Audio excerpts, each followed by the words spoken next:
call the meeting to order. Roll call. Mrs. Makia? Here. Mr. Hendon? Here. Mr. Moran? Here. Ms. Conan? Here. Ms. Clemens? Here. Okay, we have an oath of office to administer. Okay, great. Just get stand up. Okay. Do this formal. All right, so Karen, if you'll repeat after me. Okay. I, Karen R. Clemens, I, Karen R. Clemens, do solemnly swear do solemnly swear that I will faithfully and impartially discharge my duties that I will faithfully and impartially discharge my duties as trustee in and for as trustee in and for the Public Library of Cincinnati and Hamilton County the Public Library of Cincinnati and Hamilton County to the best of my ability to the best of my ability and in accordance with the laws now in effect and in accordance with the laws now in effect and hereinafter to be enacted and hereinafter to be enacted during my continuance in said office. during my continuance in said office. Congratulations. Thank you.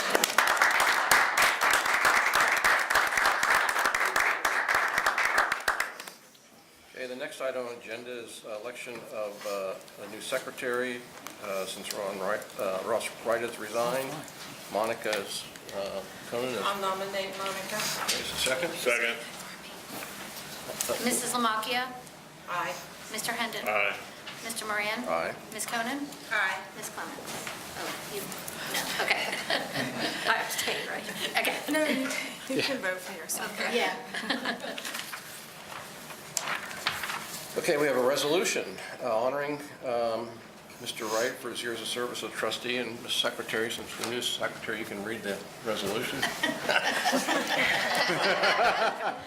Thank you. Resolution honoring Ross Wright, whereas Ross Wright was first appointed to the Board of Library Trustees by the judges of the Court of Common Pleas and was sworn in on January 9, 2007 to fill an unexpired term, and whereas Mr. Wright served for nearly 10 years as a valued member of the Board of Library Trustees, including Secretary of the Board in 2011, Vice President of the Board in 2012, and President of the Board in 2014, and whereas while Mr. Wright served on the board, the library received national recognition, including the National Medal for Museum and Library Service in 2013, and consecutive 5-star ratings from Library Journal in 2013, 2014, 2015, 2016, and 2017. And whereas while Mr. Wright served on the board, library use reached record levels, resulting in the library being the second busiest in the United States in 2016. And whereas Mr. Wright supported the building or renovation of library branches in nearly a dozen Hamilton County communities, including Bond Hill, Avondale, Pleasant Ridge, Clifton, St. Bernard, Reading, Loveland, and Green Hills, creating accessible spaces and upholding the library's mission of connecting people with the world of ideas and information.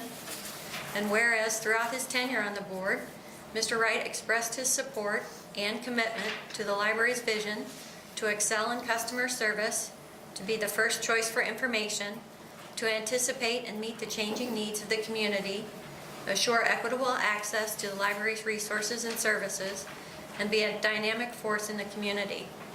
Now therefore be it resolved, in recognition of his years of devoted service, the members of the Board of Trustees thank and commend Ross A. Wright for his dedicated service to the Public Library of Cincinnati and Hamilton County. Be it further resolved that a copy of this resolution be spread upon the minutes of the Board of Trustees of the Public Library of Cincinnati and Hamilton County. Great, thank you. You do need to vote on that. So we It's need a motion official. in a second. I move. A second. Mrs. Lamakia? Aye. Mr. Hendon? Aye. Mr. Moran? Aye. Ms. Conan? Aye. Ms. Clemens? Aye. Okay, we have the director's report. So, good afternoon. We're getting used to meeting at a different time of day and some of the challenges that presents in getting a meeting location. So thanks for being flexible and the change in the setup. I don't know why it's showing that weird space, but anyway. So you have at your place a copy of the highlights of 2017, and I have just a brief summary of some of the many accomplishments including finding our 5-star rating again from Library Journal, the $1 Million gift to the Library Foundation for the Mary S. Stern Lecture, filming a movie here at the main library, the PLF funding staying to going back to 1.68 instead of 1.66, which was what was originally introduced in the budget bill last year. We began implementing our strategic plan. Our curbside service became available in July and was warmly received. And there's some stats there about the use, the revamped summer adventure program, and how we went back to a paper tracking system there and had a great response to that. Our first laptop kiosk was added to the Walnut Hills branch. We got an LSTA grant to add one also to the Carnegie Center of Columbia Tusculum. The My Librarian appointments and the success of that new service that started in July of 2017. Workforce development through working with Ohio Means Job Center, and also thanked Alan Zaring for his years on the board and the foundation board when his term ended, and welcomed new board member Karen Clemens, who finally got to take the oath of office today because of meeting schedules. So I hope you enjoy reading the rest of it, and we had a very busy year in 2017. And then we want to congratulate Paula for being elected as the Secretary-Treasurer of the Ohio Library Council Board of Directors. And her term started in January, so she's already in office. We have the staff of the Jeffersonville Township Library in Indiana is coming to visit in March. They are bringing, for their staff development day, their entire staff here to visit 3 of our branches to look at the mobile service model. So they have been here before to look at this and are bringing their whole staff to see it in action. And then we're working with the YWCA on their Racial Justice Book Club. There'll be a book discussion at the Corryville branch on their book on James Baldwin's essays, The Fire Next Time. The DIY brides are using the makerspace. One of our staff members was interviewed in Cincinnati Magazine, Leah Scholl, who's in the circulation department, about how she used our makerspace to make her wedding affordable by making so many of the things she needed there. And it was a great promotion of our makerspace. This Friday, we have the John Husted, the current Secretary of State and candidate for Lieutenant Governor, coming for a visit at the main library. He'll be taking a tour and meeting with several of the staff while he's here. Certainly, if you can be here, you're welcome to join us for that visit. We invited all of the gubernatorial candidates to make a visit to any metropolitan library during the campaign season, and he is the first to accept our invitation, but we expect to have others. There is a proposal to donate some artwork to Madeira. These are watercolor prints. Paula has pictures of them. They are of Madeira landmarks, and so they are not anything that would be controversial, or they're small enough that they can be displayed at the branch without being in the way of our services. So we are asking that you approve accepting that gift of artwork. We had a socks and gloves drive as part of our promotion of the movie The Public, to bring attention to the issue of people in our community with homelessness. And so we talked with Strategies to End Homelessness, and they said that socks and gloves were the items they needed most. And so we asked people in the community to donate those items at their local library. And as you can see, we had a tremendous response from the community with 705 pairs of gloves, 2,445 pairs of socks, 76 hats, 31 scarves donated, including someone who hand knitted gloves and put messages on them as well. So a really personal touch. We have our Ohio Library Council Legislative Day coming up on April 11th, so please let us know if you're interested in attending. And then finally, we need to change the location of the April board meeting from Mount Washington to the Wyoming branch. Mount Washington does not have a meeting room, and because we're meeting now during open hours at 4:30, we can't have a meeting during open hours, so we were able to get the meeting room at Wyoming. And that meeting is on April 9th, a Monday. We had previously changed the date for Right. that meeting to a Monday. Okay. We can approve this by acclamation, so Yes. all We those, need to move in second. okay. You still need, Somebody move in second? Second. wait, who made the motion? I'll move. Oh, okay. Okay, all those in favor? Aye. Aye. Okay, facilities and finance and audit. Okay. So authorization to transfer funds. The 2018 appropriations established in December 2017 includes $2 million to be transferred from the general fund to the building and repair fund. Authorization is requested to transfer those funds during the year as cash flow permits, as determined by the fiscal officer. 2017 year-end summary. The table below represents the final 2017 available fund balances as were reported to the county in January 2018.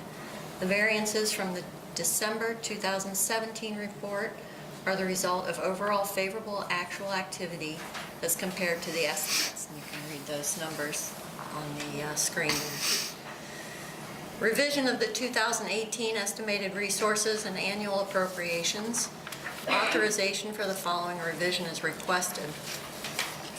From the LSTA grant fund revenues, grants increase by $28,670. Expenses, capital outlay increase by $28,670. This is for that laptop kiosk that I mentioned at the Carnegie Center. The Kirsten Fund expenses, supplies increased by $10,000. Capital outlay increased by $15,000 for an appropriations net change of $25,000. 2018 main library flooring and bathroom renovation. Confirm the award of both contracts to Kramer and Feldman, Inc. as the low bidder. Approve the 2018 main library flooring and bathroom renovation project budget, including the contingency of 10% as follows. Contract, $550,000, $550,083. Contingency, $55,008, for a total construction budget of $605,091. Authorize the director to approve change orders that do not increase the overall budget and to execute the certificate of substantial completion. All change orders will be reported to the board for confirmation. For the Excuse 2006. me, have we ever used Kramer and Feldman before for any projects? Small projects throughout the years they've been working with us. And they did some of the 2016 payments. Okay. For the 2017 audit, the audit will be performed by the Auditor of State's Office. The audit is scheduled to begin the first week of March. The auditors have extended an offer for a pre-audit conference with the board. If the board does not feel it is necessary, authorization to waive the pre-audit conference is requested. The following are for informational purposes only. Vacant Reading property sale. We're scheduled to close on the property on February 12th, 2018. And we did. So yesterday. Yes, yes. Okay. Finally? Finally, yes. Well, actually, from August till now was not, But they did each of the extensions, and we Yeah. ran into a lot of issues at the end once we got there, so. Lawsuit, the library has been named as a defendant in a complaint filed by an individual who alleges an injury from the parking gate in the north lot in April 2016. The incident was reported immediately after it occurred to our insurance company. Based on inactivity, they had closed the case, but they've reopened it in response to the filing. Great American Insurance Company has hired Montgomery, Rennie, and Johnson to represent them. Roofing project update. The roofing at Pleasant Ridge and Delhi is complete. 3 branches are expected to start by the beginning of March, and the last 2 at the end of March. The projects are on schedule, and completion is expected during the spring. That concludes the report. Okay, you want to make a motion? Motion to accept. Are you Second. waiving the auditor conference or Yes, not? yes. You can, I'll just do a roll call. Mrs. Lamacchia? Aye. Mr. Hendon? Aye. Mr. Moran? Aye.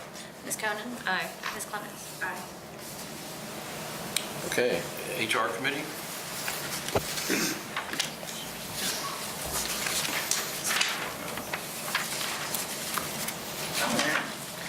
Okay,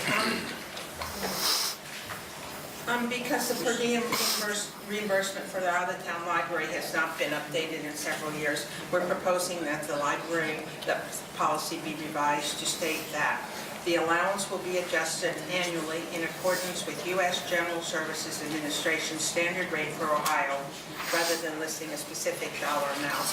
And these guidelines would include the daily total allowed for reimbursement, as well as the maximum reimbursement for each meal when the travel is less than an entire day. And this only increases the per diem total from the current $42 to $51. And attached is the revised policy.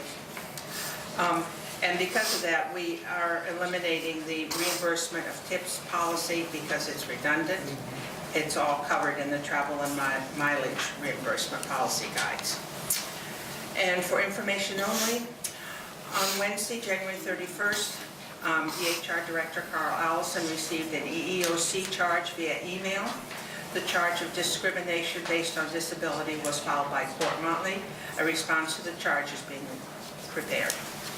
And so I move that we accept the revision to the travel and mileage reimbursement policy. Second.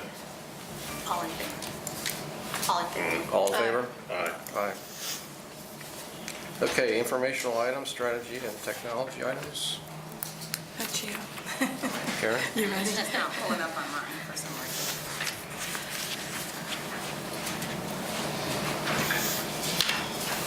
Pop-up preschool at Deer Park to begin. The library's partnership with the YMCA of Greater Cincinnati to pilot a pop-up preschool is set to begin. This 8-week series will take place from 10 a.m. to noon on Mondays and Thursdays from March 5th through April 26th at the Deer Park branch, and is designed to directly reach preschoolers who may be falling through the cracks in kindergarten readiness skills. Google Expeditions. Utilizing funds from a recent generous donation, the library has purchased a set of Google Expeditions.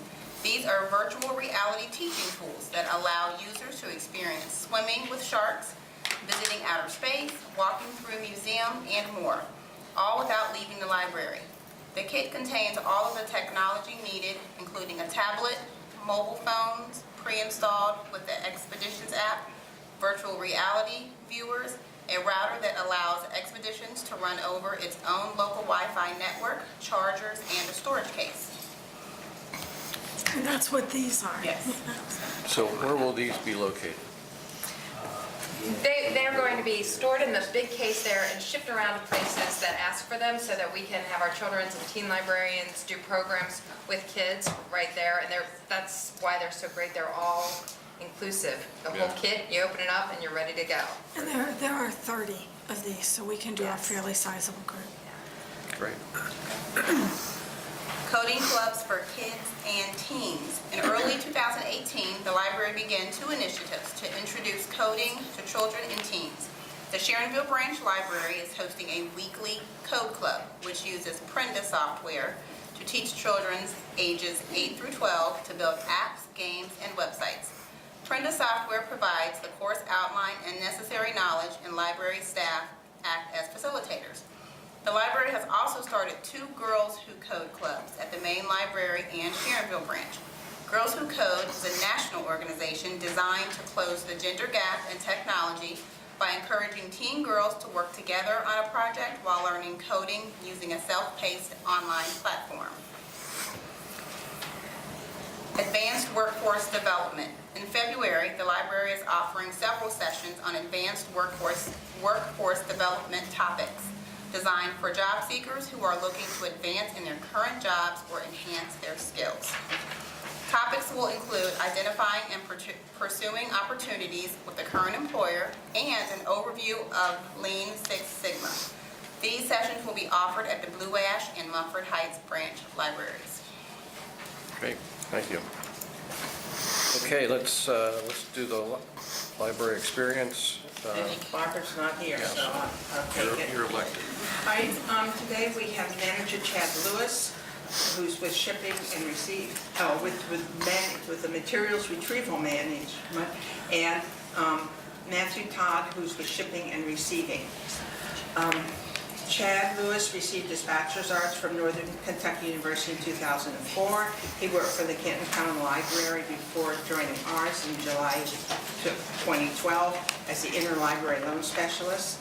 He has guided the interlibrary loan through the implementation of Search Ohio, which is a change that resulted in a dramatic increase in resource sharing.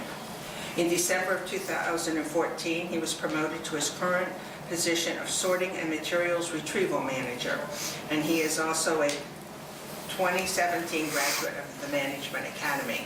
Is he going to speak first, or are they going to They're going to speak together. They're going to both speak together, okay. Matthew Todd joined the library in July 1995 as a student assistant at the Mount Healthy branch. In July of 1999, he moved to a library service assistant position at the College Hill branch.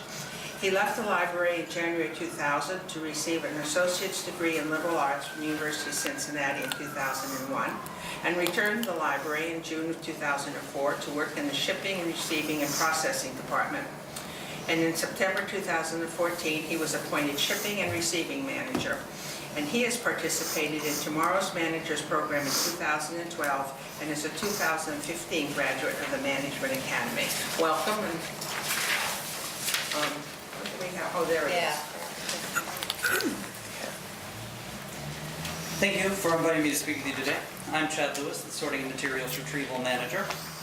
Sorting and Materials Retrieval consists of 3 separate but highly interlocking services: materials retrieval, sorting, and Search Ohio.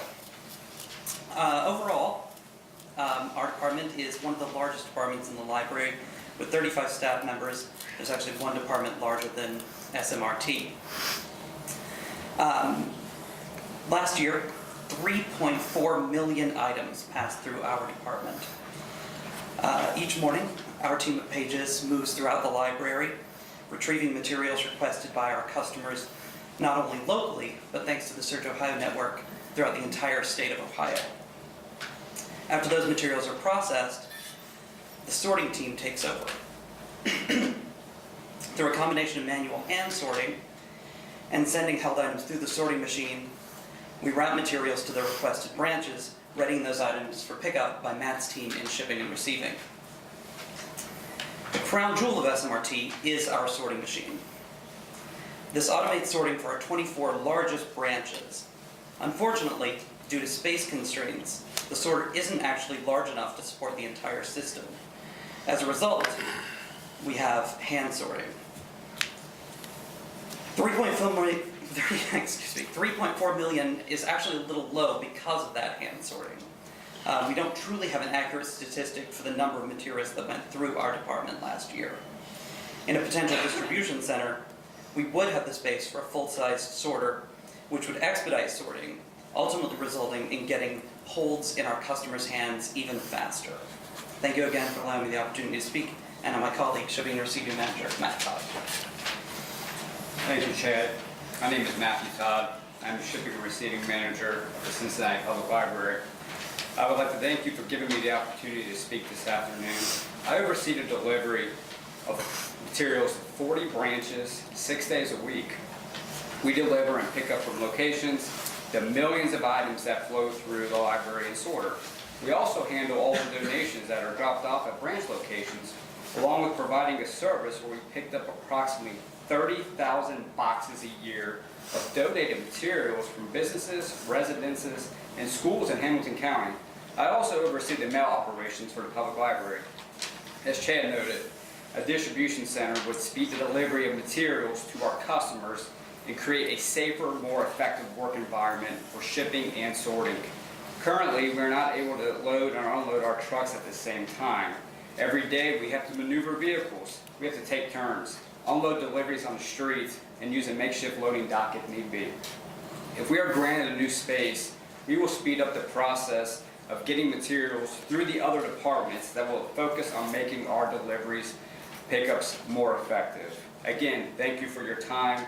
Do you have any questions for me or Chad? So have both of you been through the proposed distribution center? Yes, sir. How many dock spaces do you currently have? I have 3. And how many do you need? I approximately need somewhere between 5 and 6.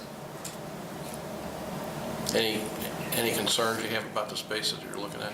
No, I went and visited with some staff at the library. Chad was with me, and I believe it would really help with our operations where no one would have to wait to unload a truck, whether it be one of our drivers who's coming off a route, or if UPS were to show up, or any other delivery service. Really improve what we do. That gives us enough space for a sorter that will service all. It's a very long building, and that's what the sorter needs, a lengthy space. It would absolutely be enough space for a sorter that would have enough chutes for our entire system, and even some to grow. Okay. Very good. I'd like to make a comment. I want to thank you for the great job that you do. I also want to thank you for all the deliveries that you do for the Friends for their book sales. It's absolutely Thank you. great. I really Thank you. appreciate that. Thank you. If you come to the June book sale in particular and the Anderson sale, Matt's staff does a lot of the work of helping get that set up and ready for people Yeah, to shop, they've and been keeping it doing- restocked, and yeah. They've been doing a great job for years. Thank you. Thank you. Great, good job. Great. Thank you. Okay, next item.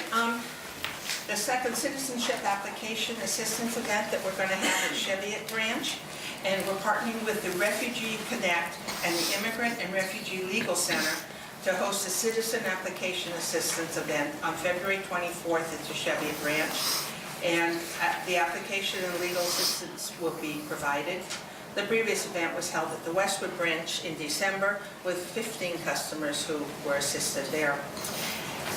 On February 17th, the main library will host a group of immigrant families that are obtaining passports for their children, and they're funded courtesy of Jake and Miriam Hodesh, who received a grant from the Jewish Federation. And it's anticipated that 20 to 30 children will receive these passports. The previous event was hosted back in last November 2017. The library is going to continue to partner with CET in connecting families and parents with the reach for the library resources. In February, the staff from CET will train children's librarians on strategies for sharing these resources through story times and other events. Next, the library is partnering with the Greater Cincinnati STEM Collaborative to bring STEM opportunities to children in the underserved communities. And the GCSC has named the library as a community partner in their application for the US 2020 STEM Coalition Challenge. Also, we are applying for a Summer of STEM Camp grant from the GCSC, and this would help bring weekly STEM and literacy camps to at least 4 of the branches next summer. Upcoming events and exhibits, we have an evening with Neil Gaiman, and that is going to be on March 8th at 7 p.m. It is a sold-out event. It was sold out in a couple of hours, and it will be at the Aronoff Center for the Arts. And we want to thank the Friends of the Library for sponsoring this visit. We have the Cincy Stories workshops in February and March. Will Hillebrand, who's an author, will visit Deer Park, and their PTO is also hosting him on February 13th. That's tomorrow night No, at Holmes today. Elementary School. Today. It's today, no, that's right, today's the 13th, so it's at 6 o'clock, right? We can run In and an hour. All right, choosing a library, considerations for students with learning differences, and we're hosting the Institute for Learning Differences at Thomas More College. Read Across America will be celebrated on March 2nd and 3rd, and several of the branches will hold Dr. Seuss events. And on March 3rd, volunteers from area chapters of Phi Beta Phi Fraternity for Women will host a book fair to give away 20,000 books to teachers and organizations. Teen Tech Week will be from March 4th to March 10th. with technology events for teenagers. The theme is Libraries Are for Creating.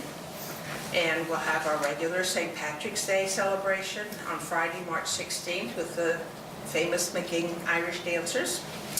The National Poetry Month is April, and we will present a number of poetry events, including Poetry in the Garden series on Tuesday evenings. And readers will include local poets and winners of the Poetry in the Garden contest. Ohioana in 2018. Published writers from Hamilton County are recognized for their literary contributions at the main library on Sunday, April the 8th from 1:30 to 4. And the Cooper Award will be presented to Dr. John Hutton and the Blue Manatee Press. And lastly, the Cincinnati Public Schools Citywide Art Exhibit will showcase artwork from the Cincinnati Public Schools from students from kindergarten through 12th grade, and will be on display on the second floor from March 3rd to April 8th. And that's all just information only. Okay, so we're up to consent agenda items. I ask for a motion to approve those items. So moved. Second. Roll call. Okay, all those in favor? Aye. Okay, we're at public comments. We have several people signed up. Vince, Paula, you want to come to the microphone here? Limited to 3 minutes.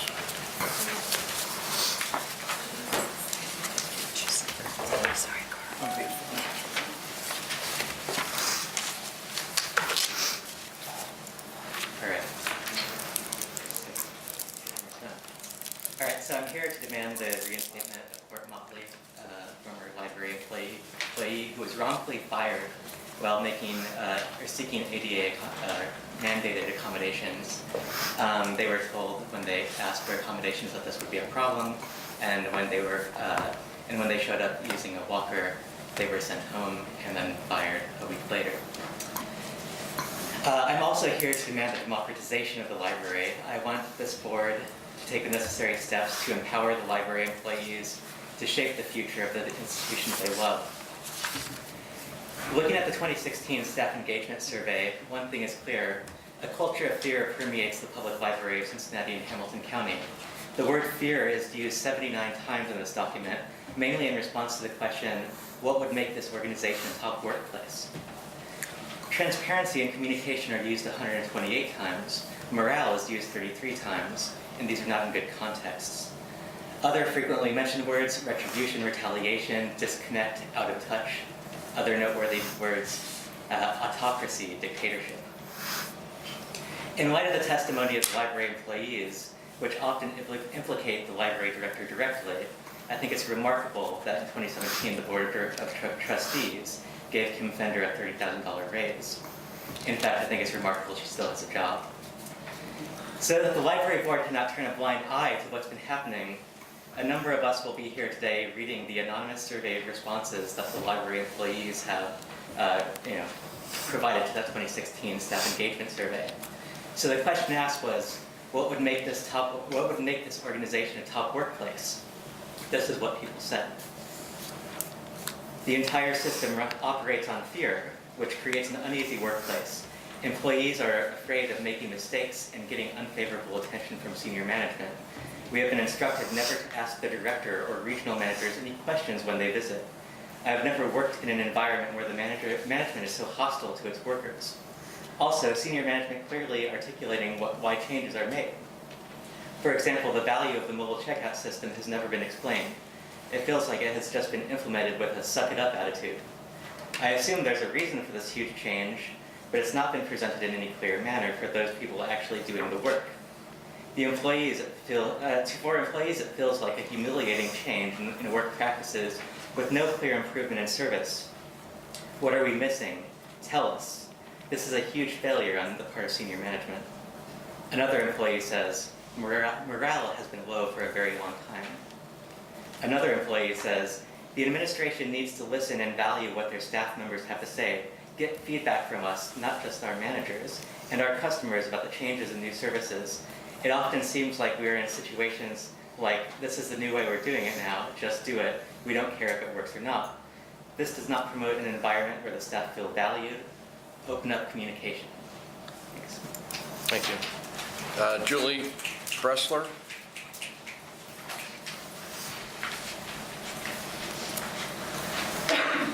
also have some comments straight from the staff engagement survey that I think you all need to hear. One employee says, "I think a more open communication between the senior leadership team and the rest of the employees would be beneficial. There is a distinct feeling among the staff that if you disagree with the higher-ups, you will be dismissed or denied raises. I'm not sure if I personally feel this way, but I know that there are plenty of people in the organization that do. I know that I'm often angry or frustrated with the senior leadership team for making decisions that affect my day-to-day work life without properly consulting the people they affect. For example, the new desk list model doesn't seem to be as effective as the team wants to believe, and yet they will not consider changing it. It is my sincerest hope that I will have left the library before everything that makes this place feel like a library is taken away." Another employee says, "I think the best thing the library could do to better improve the communication between the top and bottom level employees. As someone who is on the bottom rung, I feel misunderstood and neglected at times. It often feels like those in upper management who make the decisions don't know or care about what is happening where I work."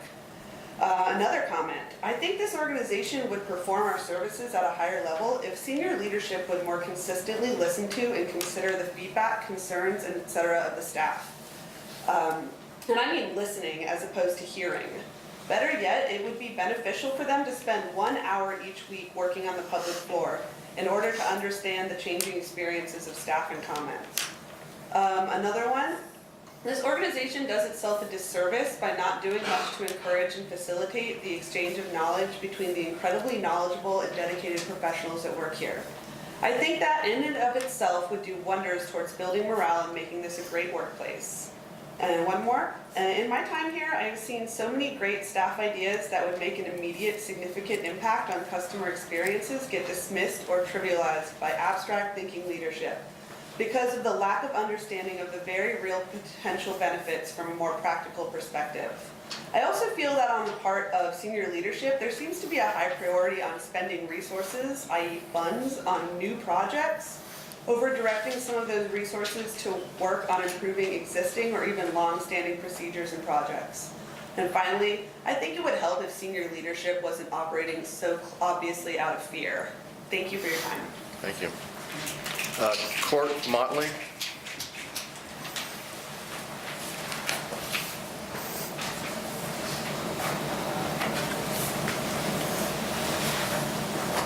Hi everyone, my name is Court Motley. This institution, the Public Library of Cincinnati and Hamilton County, fired me on December 8th, 2017 because you all don't value disabled workers and would rather shove me under the rug than to have to follow ADA mandated regulations and accommodate my disability. The administration at this library does not value disabled workers. It is clear to me that as soon as it was found out that I am not an able-bodied cyborg, I was nothing but a problem. Kimber Fender, you sign off on every firing at this library. I question your ability to do your job. My firing was discriminatory.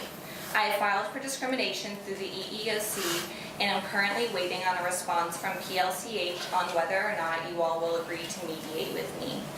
My experience working for PLCH was very disempowering, and I will not rest until I feel whole.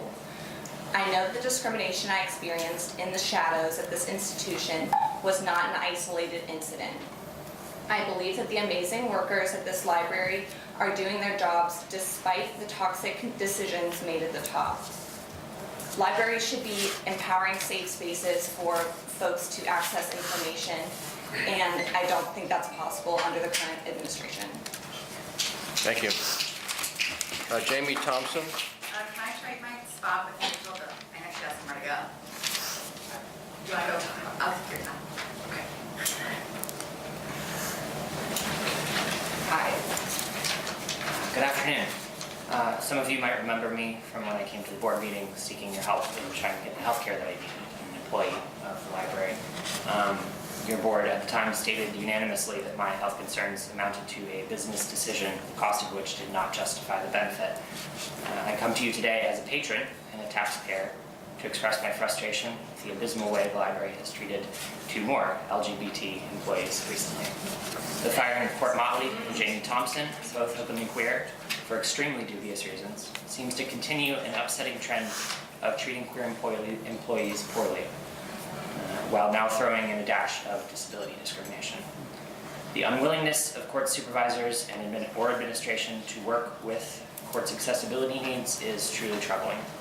It speaks not only to the heedless disregard administration and this board have for legitimate staff concerns about the drawbacks of deskless model, but also to general lack of empathy toward employees who need only simple accommodations and a little understanding in order to do their jobs. Court should be immediately reinstated and given the accommodations that they need.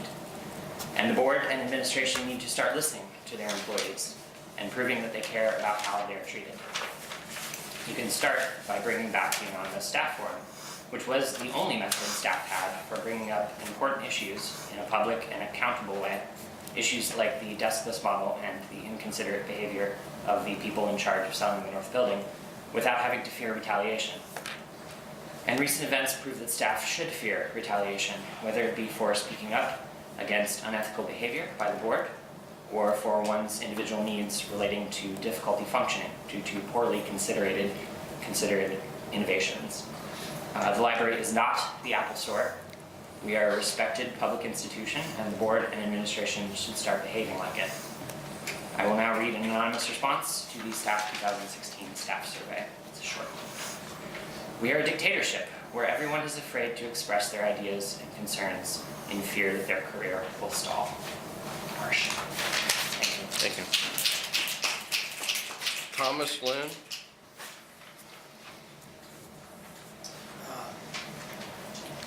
Who wanted to see my spot? Was it Oh, were you? gave her my spot. Do you want to just come? You can come up, or you are. Yeah, next, okay. now. Oh, let's move it back, sorry.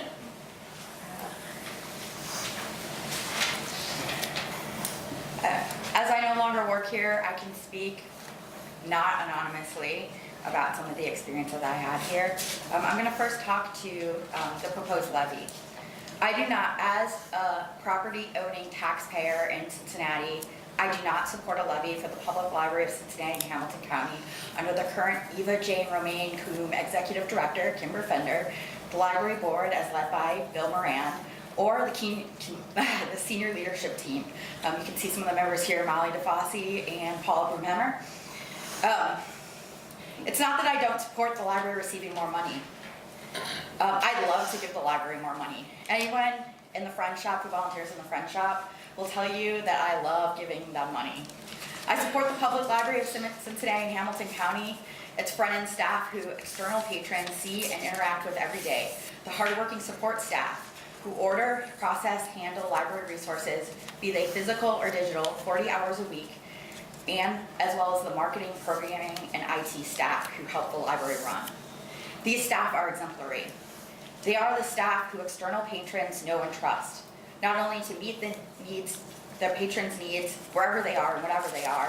They do so under a leadership team and library board that do not have the staff or patrons' best interests in mind. The list of wrongs I've witnessed the current administration and board perpetrate against both staff and patrons is far too long for a paltry 3 minutes. Court Motley has already spoken about their experiencing trying to secure ADA legally mandated accommodations. Side note, they never received any accommodations during their 88 days here. They were fired 2 days before their 90-day review was to come in. They were given their 90-day review at day 88. We saw our library, our decision, bring in diverse community voices speaking about the sale of the North Building. Voices which were answered with assertions that the board does not have to listen to, answer to, or even allow to speak.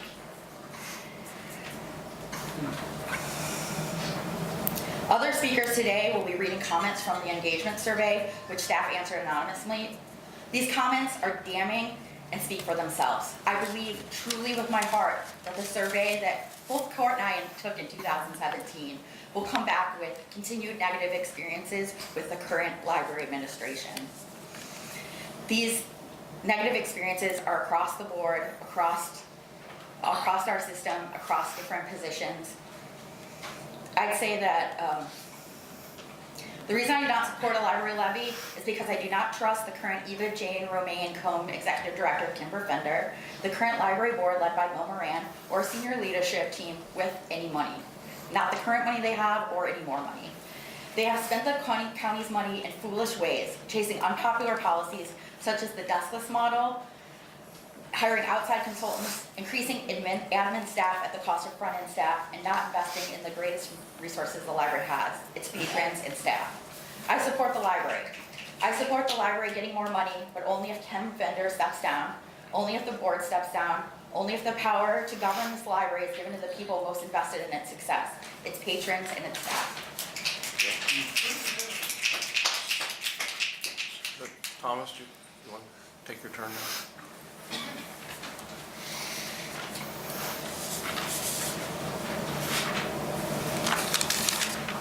Well, I'm honored and humbled to follow the previous speakers, employers or former employees of the library.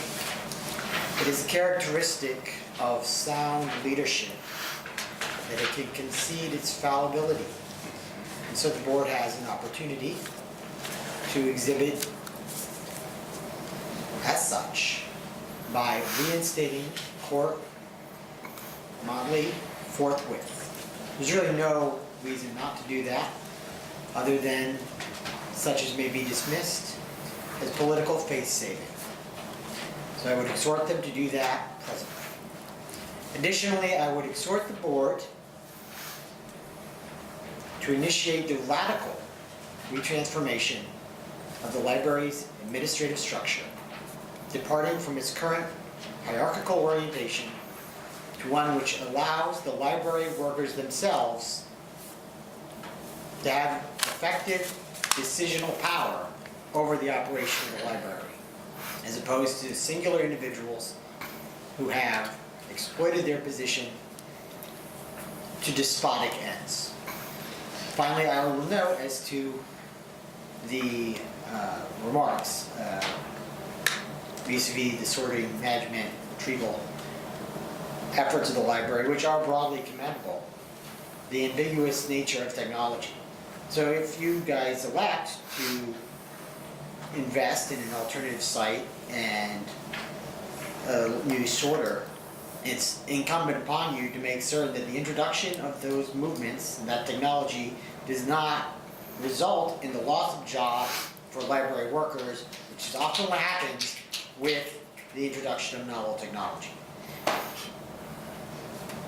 Therein ends my comments. Thank you. Thank you. Brian? Thank you.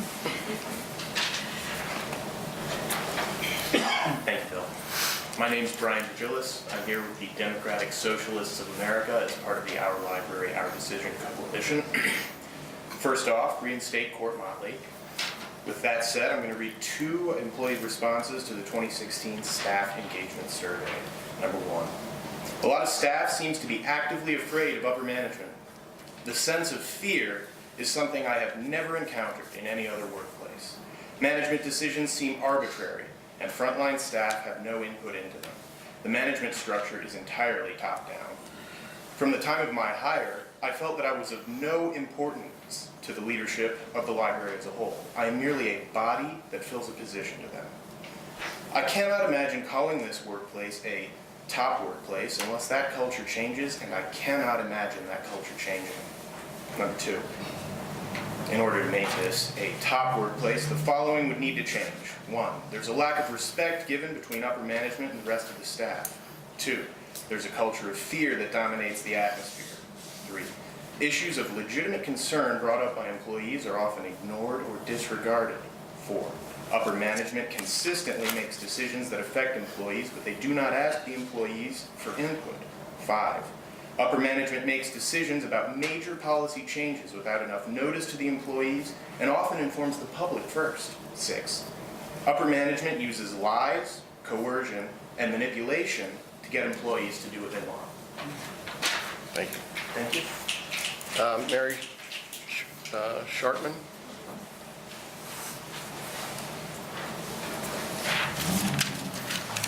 Hi, I'd like to continue reading some of the comments from the public library staff, and just to note that we went through the staff engagement survey, and just of what we pulled to bring here today, there was 40 pages of very standard size font of these comments, all which along these similar lines. And so here's the words of 3 employees, which I feel have not been listened to. To become a top workplace, there must be a culture change to include trust within the workplace, beginning with senior leadership. From my personal perspective, this needs to start with the director and deputy director. Some senior leaders appear to have amazing perspectives and attitudes, care for staff, and are a pleasure to work with. A positive culture change would include new leadership that seeks out and utilizes expertise, respecting expertise within the library, plans ahead for large projects that affect many departments, branches, and important collections, consults the affected parties ahead of time, and allows them to help with planning. The library needs a director and deputy director who show that they research best solutions and gain consensus with affected parties and experts, not just donors and board members. Currently, this is a reactive rather than a proactive culture. We are led by fear in a way that forces us to constantly put out fires and prevents us from finding healthy, long-term solutions. I believe, and this is another comment from another employee, I believe that the vast majority of staff in the library system are intelligent, thoughtful, insightful, open to others, and clever. Therefore, the library staff as a whole has an excellent resource for administration or the board of directors to tap for ideas and opinions regarding new initiatives, programs, and policies. Often, it seems that administration and the board institute new policies and programs without peer review and don't always work out or put a huge strain on these, that don't always work out, or put a huge strain on those that have to implement the new initiatives. As a result, frontline staff that interact with the public on a regular basis are subjected to the pains and embarrassments associated with less than successful programs, which could have been avoided had the staff within the library system had an opportunity to scrutinize new programs during the planning stages. Ultimately, I believe that if the administration made a greater effort to trust the instincts and training of its frontline staff and to take staff opinions regarding new initiatives and policies into account before rolling them out. And thank you. Thank you. Simon Powell.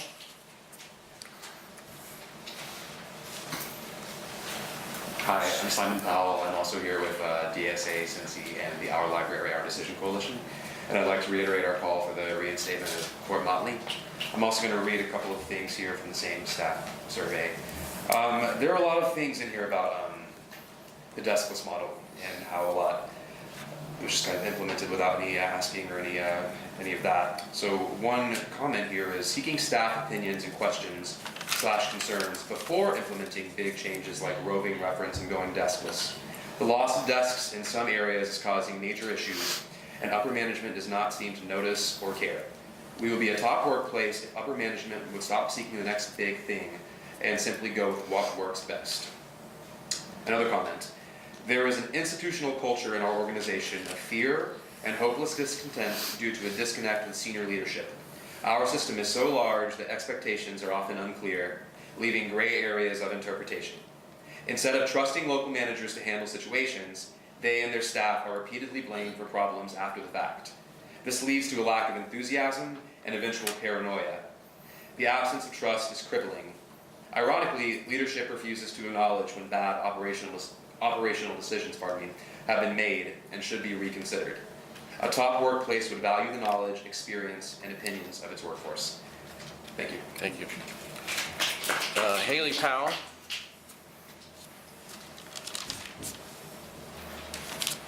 Hello, I'm also here with DSA and the Our Library, Our Decision Coalition. Please reinstate court immediately to continue with the theme. One employee says, most importantly, please listen to staff and patrons when they complain about the absurdity of the deskless model.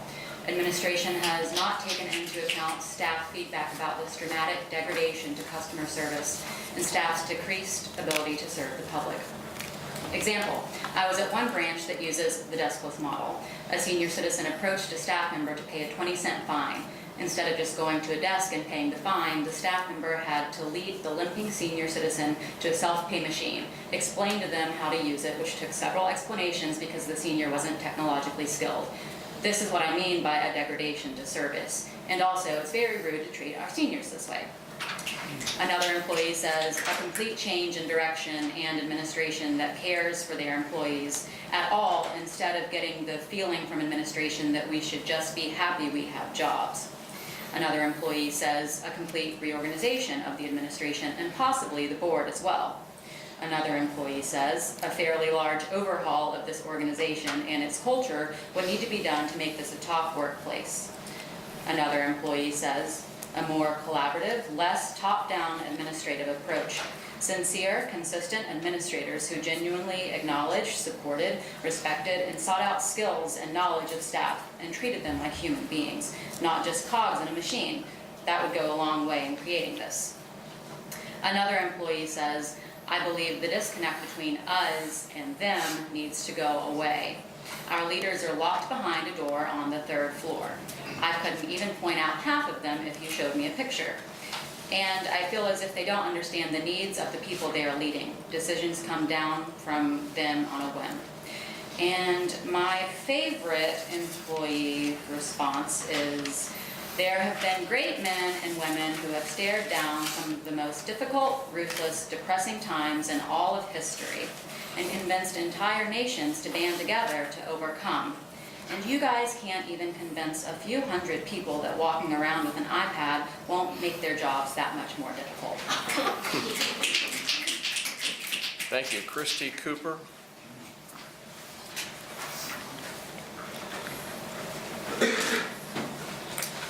Hi, I'm Christy Cooper from the Library Defense Network. I also wanted to speak about the 2016 staff engagement survey, where only 29% of staff said they felt positively that senior leadership communicates openly about important matters, and only 32% believe that senior leadership keeps their promises. When you were asked about it at the public meeting in December, you were forced to hold after holding one facilitated by a moderator that didn't go over very well with the public. You said, the results were very typical from a first-time survey. Does anyone here think these are typical results in most workplaces? No. Not any other library work card. Also, in order to maintain statistical reliability and show improvements in staff confidence in the administration, you need to keep asking the same questions every year, perhaps add some questions. The staff have reported that they were asked less questions in the survey they took this year, which undermines statistical validity. Were the questions about senior leadership's lack of open communication and belief in whether you keep your promises asked again? Some results you got, though, were typical for people who work in public libraries, though. 94% believe that the work of this organization is important and makes a difference. So the workers here care about this library and the work that they do. Library professionals come into this profession because they want to improve access to information for all people. And unfortunately, sometimes when they bravely speak out about things that hinder their ability to do their jobs, the consequences are unilateral terminations with ridiculous explanations, such as the politically motivated firing of teen librarian Jamie Thompson. You tried to fight her claim for unemployment, which I'm sure HR told you wouldn't work. She did get it anyways. You don't care how court firing has lowered confidence in the library and the disability community. Being vindictive and authoritarian is more important than the PR required to keep the public confidence to pass an additional library levy. As someone who's made library village literature before that passed by 70%, I would have no idea how to create positive materials to convince this community to believe in you. And you clearly have no clue either. I have some National Library Conference speaking engagements coming up. Unfortunately, I'm going to have to share these stories with the rest of our profession. It's going to be awkward.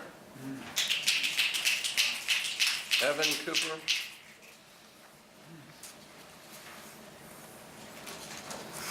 Hello, my name is Evan Cooper, no relation. I'm with the Democratic Socialists of America and the Our Library Our Decision campaign, reinstate court immediately. And I will also be reading from the 2016 survey. I do not have any trust in administration. I do not blame the regional directors, as I feel they do not have any say in what they are able to do either. I like and respect all the regional managers, but their superiors have earned nothing from me, particularly the director. Things are handed down from on high regardless of how it affects our work. We are constantly given more to do, yet have more benefits taken away from us. Our meetings from the director are uncomfortable at best. We are asked to prepare questions, but told to be careful. If you ask the wrong question, you will be berated and belittled. Former branch staff have actually left due to seemingly innocuous questions that hit a nerve. They were reprimanded and decided they could no longer work for such an organization. I myself have offered suggestions in meetings with the director, been told they would not work, and then saw those ideas implemented with no credit given. Even as I type this, I'm concerned my computer could be shadowed. And do not lie to us about statistics. Circulation cannot be up a certain percent last year if you are counting numbers differently. You cannot compare apples to oranges. Thank you. Dewey Estep?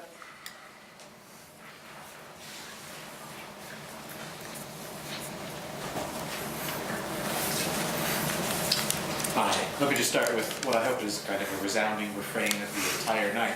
Reinstate court immediately, and then continue on with some other wonderful employee comments. Remember, this is in the answer to the question, what would make this a top library? First sentence here, change in the director position. We are a top-down organization, and the director and assistant director positions need to change in order for this organization to move forward. Our organization looks at trends that have already been implemented in other organizations and then tries to implement it with ours without much thought or planning. The director's style of management is top-down, and if you disagree, you are told to find another position or job outside the organization. We recently implemented a deskless/mobile model that has been challenging at best and offers no real value to customer service.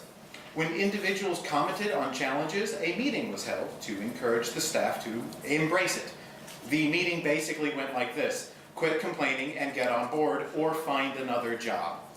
This is a typical reaction to any challenges staff face within this organization, and it will not change until there is a change at the top.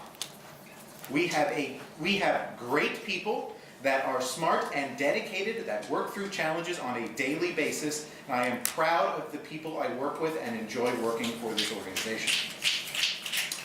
So, this one's fun. The administration will always want more in the way of numbers. They want the circulation statistics up, but when I can barely keep up with my workload, there is increased pressure to do more for the betterment of the company. Where is the betterment of the employee? I give my all to this organization. At peak times of the school year, I go home exhausted. I go home with my meager wage that is barely enough to take care of my family, while the director gave another pay increase. It's from 2016, by the way. This business is missing compassion, putting the needs of the few over the needs of the whole, and it has lost some very good people who have found other careers. Sometimes I wonder if my time to leave this job behind and start a career elsewhere. This honestly weighs upon my heart, but the lack of respect is definitely something that has contributed to this low morale. This organization has potential, but in order to live up to its potential, it has to reevaluate how it conducts itself. Thank you. Rose Curtin.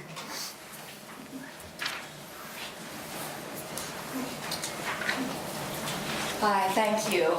I'm also from DSA and our library decision, and once upon a time when I was a queer teenager with chronic pain, the highlight of my week was, no joke, Friday night, coming to this main library, filling up a bag full of books, wandering the shelves, creating a culture and a connection because of that. And it really hurts me to see that the people who are being cast aside are people like me and people who've grown to be people I like very much. And I hope that Court Motley can be reinstated safely in a way that doesn't impact their health and in a way that is a benefit not just to the library but to the community.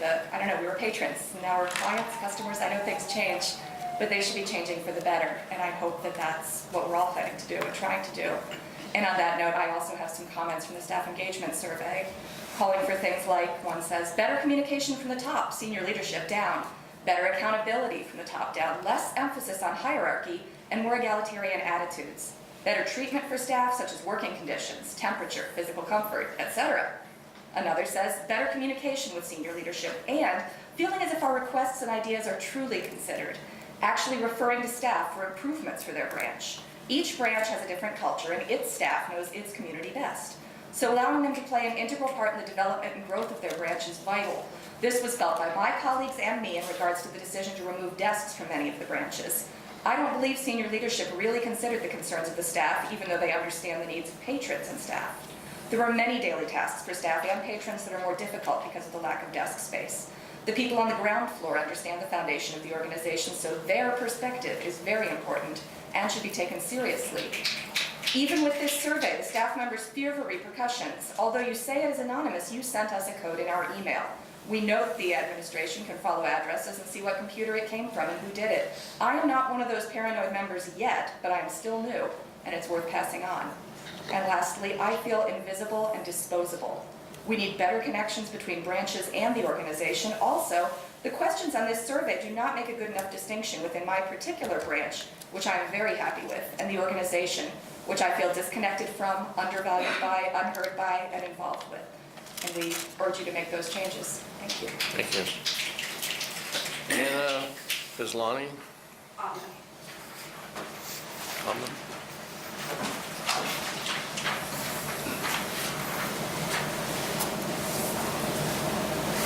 I too am here to demand the reinstatement of Court Motley, also that they be paid for lost wages and be provided with the necessary accommodations to make their job accessible. I think it's clear that the board and leadership at the library has not valued the experiences of court and former employees who have been wrongfully and directly discriminated against, disrespected, disempowered, and silenced. So I too am going to share some feedback from employees in the 2016 engagement survey. My observation of senior leadership interactions with staff in various mediums and settings. I am left with a general impression of an overall lack of respect for staff from senior leadership. Staff often seem to be treated as expendable, replaceable commodity rather than skilled, trained human beings contributing to the success of the organization. As an example, many of the senior leadership's responses to questions, comments, etc. on the Staff Association comment board have a very clear, emotionally defensive, belligerent, and even disrespectful tone. I also think that senior staff and administration needs to be more willing to hear and address staff feedback both before implementing changes and in response to changes. I think many staff feel their feedback is ignored and their experiences are not valued. And whether this is an accurate perception on their part or not, I think that's the kind of feeling you want your staff to have. Growth and innovation are part of our mission, but I think it's crucial to be able to acknowledge if something new that you've tried is not working as well or in the way that you hoped. I think most staff would respect that very much. Both of these things can relate to staff feeling empowered to do their jobs the best they can, and I think that's a feeling that administration should want to encourage. Thank you. Lastly, we have Patrick Hoffman.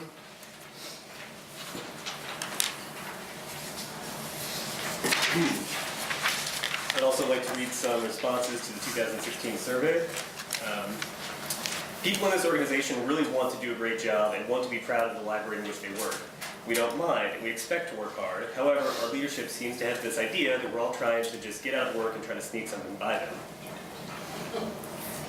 Contrary to what the administration thinks, this organization is successful not because of them, but in spite of them. The number one goal of the organization appears to be to keep our director happy. Many decisions seem to be based on what will make her happiest or what will not upset her. This is definitely a fear-based organization. As others have mentioned, the word fear appears a lot. Overall, I found these comments to be extremely troubling, and they really paint a picture of an organization that's not receptive to information they're getting from their employees on the ground, from leadership that is opening the library up to liability with regards to determination of court and other failure to meet ADA requirements. And I hope that the board sees this as an opportunity to make much needed changes and earn the respect and